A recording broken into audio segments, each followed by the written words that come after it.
remember graduating from high school. We're all heading off to college. You go back, talk to your friend. Oh, my parents got divorced. Yeah.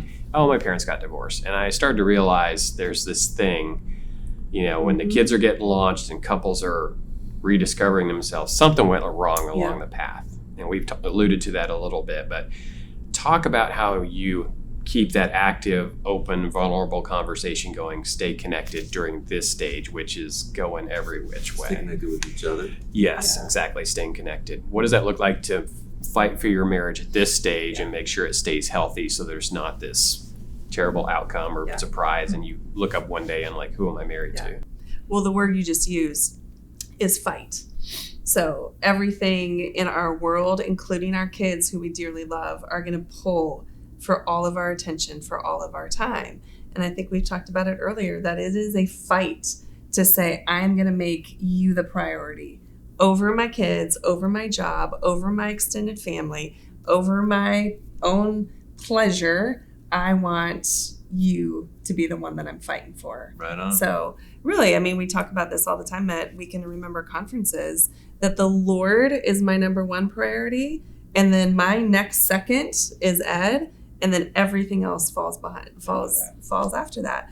But so quickly do I find that my kids, whether they're nursing, toddlers, teenagers, even the ones that are still in college, want and will demand my time, where I have to say, no, I'm going to go hang out with dad, or dad and I are talking right now. But I think what the word you said was fight. I love that perspective. God first, spouse second. Yeah. Talk practically how you fight for that, because probably they're not perfect moments. No. But you're going after it. So what are some, again, rhythms, steps, things you're doing deliberately? Yeah, I think sometimes you do have to look at quality time over quantity. There's so many times you're spending more time, especially when they're real little. Like, and I was a stay-at-home mom for years. I work now, but when our kids were little, I mean, I obviously spent way more time with my kids than I did with him. But I did my best. We did our best to try to have quality time together. So, and using our words to say, no, dad is my number one. Our kids, we'd come in and we'd give each other a hug at the end of the day. And our little daughter, she's 24 now. She was like 4. And she would come and she'd be like, don't forget about me. Don't forget about me. And we just see that as a picture of, yep, we see you and we love you and you are so important to us. But this right here is the number one, because you are going to leave one day and we need to look at each other, know each other, and can smile at each other and say, I know you, because we've kept up our relationship.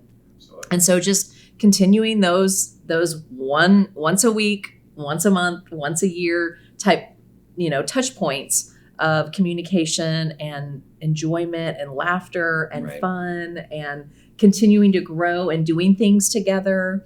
Finding hobbies that you can do just with the two of you, or just fun things that you just like. For us, we love to go to new restaurants, or finding those opportunities where it is just you two. And I think your kids, Ed, you alluded to it, one of the best things for their behavioral development, psychologists will tell you, has nothing to do with their activities, has everything to do with the couple, the security that they're living in. And the security is driven by the love between a husband and wife. Yeah. There's something about that ethos, that culture, that atmosphere that's created, like they feel safe. When mom and dad love each other well, it's like, okay, that's something I can anchor onto. Mm-hmm. That there's a quality there, but it doesn't get built without investment. Just like anything, like you guys are saying, I can't build a retirement if I don't invest now.